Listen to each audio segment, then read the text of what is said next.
ഞാൻ ചെറുപ്പം മുതലേ ഇവിടെ ജീവിക്കുന്നത് സ്റ്റാലിൻ്റെ റഷ്യയിലായിരുന്നില്ല. ജവഹർലാൽ നെഹ്റു നേതൃത്വം കൊടുത്ത കോൺഗ്രസ് ഭരണത്തിന് കീഴിലായിരുന്നു രാജ്യമാകെ. അവിടെയുള്ള പോലീസ് അതിൻ്റെ ഭാഗമായിട്ടാണ് കേരളത്തിലെയും പോലീസ് പ്രവർത്തിച്ചിരുന്നത്. സർ, പോലീസിനെ കുറിച്ച് ആലോചിക്കുമ്പോൾ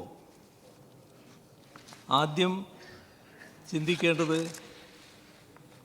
ബ്രിട്ടീഷ് കോളനി വാഴ്ചക്കാലത്തെ പോലീസിനെ കുറിച്ചാണ്. അതിൻ്റെ ഒരു തുടർച്ചയാണ് പിന്നീട് ഇവിടെ ഉണ്ടായത്. യഥാർത്ഥത്തിൽ ബ്രിട്ടീഷുകാർ ഒരുക്കിയ പോലീസ് സംവിധാനം ജനങ്ങൾക്കെതിരെയുള്ളൊരു സംവിധാനമായിരുന്നു. ജനങ്ങളെ എല്ലാ രീതിയിലും മർദ്ദിച്ചൊതുക്കുന്നതിന് വേണ്ടിയുള്ള ഒരു സംവിധാനം.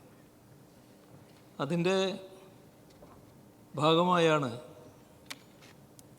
സ്വാതന്ത്ര്യ സമരരംഗത്തിറങ്ങിയവരെ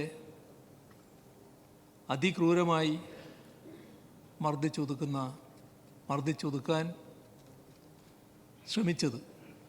ആ കാഴ്ച നാം കണ്ടതാണ്.